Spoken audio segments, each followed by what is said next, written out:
Hello friends, इस video में हम बात करने वाले हैं Fabtech technologies clean room limited IPO के बारे में। इस वीडियो में हम सबसे पहले ग्रे मार्केट प्रीमियम यानी जीएमपी जानेंगे, जिससे हमें अंदाज़ा हो जाएगा कि मार्केट में इस आईपीओ की कितनी डिमांड चल रही है। फिर हम जानेंगे आईपीओ की डिटेल्स के बारे में। फिर हम कंपनी के बारे में जानेंगे, कंपनी क्या करती है, सेक्टर कैसा है। फोर्थ, हम कंपनी के फाइनेंशियल्स को समझेंगे कि कंपनी प्रॉफिट मेकिंग है या लॉस मेकिंग है। फिर हम कंपनी की वैल्यूएशन को समझेंगे कि कंपनी अपने पीयर्स के मुकाबले महंगी है या सस्ती है। लास्ट में हम जानेंगे कि हमें इस आईपीओ में अप्लाई करना चाहिए या अवॉइड करना चाहिए, और यदि अप्लाई करना चाहिए तो लॉन्ग टर्म के हिसाब से करना चाहिए या लिस्टिंग गेन के हिसाब से। तो सबसे पहले हम ग्रे मार्केट डिमांड देखते हैं। यह एक सिर्फ अनुमान होता है, सिर्फ इसी के बेस पर हमें डिसीजन नहीं लेना चाहिए कि हमें इस आईपीओ में अप्लाई करें या नहीं करें। लेकिन ये एक इम्पोर्टेंट फैक्टर होता है, ठीक है, ये एक इम्पोर्टेंट फैक्टर होता है, इसे कंसिडर करना बहुत ज़रूरी है। अभी इस आईपीओ की 75 रुपीज़ डिमांड चल रही है, जिससे ये 160 रुपीज़ पर लिस्ट हो सकता है और हमें 88% प्रॉफिट ये लिस्टिंग डे के दिन दे सकता है, और ये एक काफ़ी अच्छा प्रॉफिट है। तो यदि इसकी डिमांड थोड़ी और बढ़ती है तो लगभग हमारे पैसे डबल भी हो सकते हैं, ठीक है। अब हम देखते हैं आईपीओ की डिटेल्स के बारे में। ये आईपीओ 3 जनवरी को ओपन हो गया था और ये 7 जनवरी तक ओपन रहेगा। इसकी फेस वैल्यू 10 रुपये पर शेयर रखी गई है। प्राइस बैंड 80 to 85 है, ठीक है। और जो लॉट साइज़ है वो 1600 शेयर्स है। ये एक एसएमई आईपीओ है, इसी में शेयर्स की एक बकेट होती है, ठीक है। इसमें 1600 शेयर्स एक बकेट में है और इसका issue size 27.74 crore issue size है और पूरा का पूरा फ्रेश इशू है। ये बीएसई एसएमई में लिस्ट होगा। इस आईपीओ की हम टाइमलाइन देखें तो 3 जनवरी को ओपन हो गया था, 7 जनवरी को क्लोज़ हो जाएगा और 8 जनवरी को इसका अलॉटमेंट स्टेटस आ जाएगा।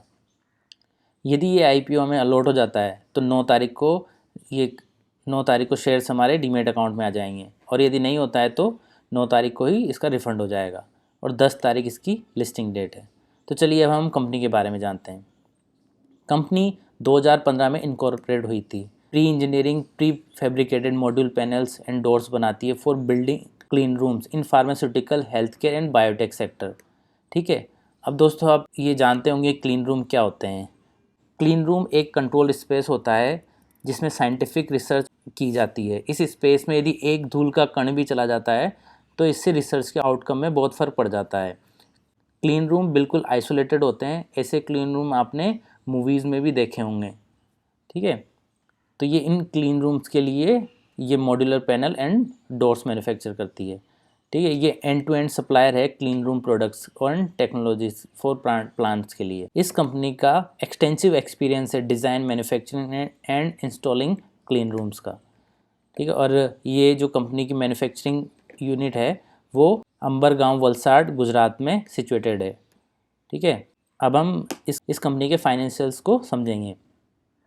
ये जो अमाउंट दिए हुए हैं ये सब लैक्स में दिए हुए हैं, लेकिन हम बात करोड़ के हिसाब से करेंगे, ठीक है।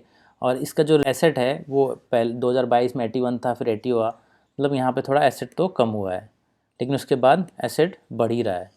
रिवेन्यू की हम देखें तो पहले 2022 में 113 करोड़ था, फिर 2023 में 125 करोड़, फिर लगभग 98 करोड़ हो गया। मतलब ये 2022 से 23 में तो बढ़ा, लेकिन 23 से 24 में रिवेन्यू कम हो गया, ठीक है। और जो 2 क्वार्टर का डेटा दिया हुआ है 24 का, वो 62 करोड़ है। तो यदि हम इसका डबल भी कर लें तो 124 करोड़ के लगभग 2025 फाइनेंशियल ईयर का डेटा आएगा, जो कि 2024 से ज़्यादा तो है, लेकिन यदि हम कंपेयर करें तो 2023 से 2025 के बीच में कुछ बढ़ोतरी दिखेगी नहीं।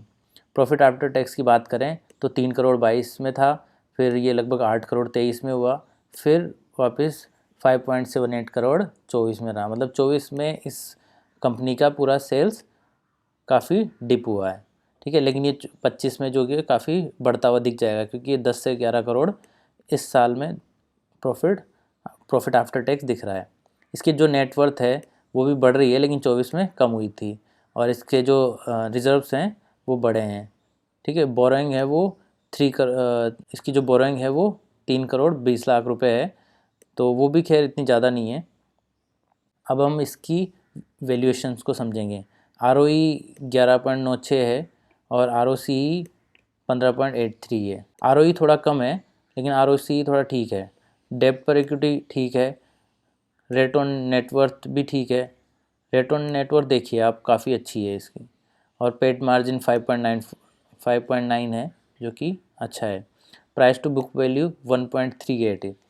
अब आप ये देखिए प्राइस टू बुक वैल्यू के हिसाब से ये कंपनी की वैल्यूएशन काफ़ी अच्छी है, मतलब सस्ती वैल्यूएशन पे ये कंपनी लिस्ट हो रही है। फ्रेंड्स, अब हम इस कंपनी के पॉजिटिव्स और नेगेटिव्स देख लेते हैं। पॉजिटिव तो ये है कि ये कंपनी का सेक्टर काफ़ी यूनिक है, ठीक है, यूनिक सेक्टर है, और जो हाल फिलहाल 2025 का जो डेटा आएगा वो काफ़ी अच्छा आएगा, और डेट भी इतना ज़्यादा नहीं है। लेकिन नेगेटिव ये है कि 2024 में इस कंपनी की सेल्स काफ़ी गिरी थी, जिससे कंपनी के फाइनेंशियल्स पे पूरे पे काफ़ी फ़र्क पड़ता है। फ्रेंड्स, अब हमें इस आईपीओ में अप्लाई करना चाहिए या अवॉइड करना चाहिए, और अगर अप्लाई करना चाहिए तो लिस्टिंग गेन के हिसाब से या लॉन्ग टर्म के हिसाब से। तो फ्रेंड्स, सबसे पहले क्लियर कर देता हूँ, मेरी ओर से कोई रिकमेंडेशन नहीं है, ना ही अप्लाई करने की और ना ही अवॉइड करने की। आपको अपना इन्वेस्टमेंट अपने हिसाब से करना है, आपका पैसा है, आपका रिस्क है। मैंने इस वीडियो में आपको सभी फैक्टर बता दिए हैं, आप अपना असेसमेंट करके डिसाइड कर सकते हैं कि अप्लाई करना चाहिए या नहीं करना चाहिए। तो फ्रेंड्स, आप मुझे कमेंट करके ज़रूर बताना, आप इस आईपीओ में अप्लाई कर रहे हैं या अवॉइड कर रहे हैं तो किस कैटेगरी में कर रहे हैं। तो सोच समझकर इन्वेस्टमेंट करें, और आपको मेरा वीडियो पसंद आया हो तो वीडियो को लाइक करें और चैनल को सब्सक्राइब ज़रूर करें। Thank you.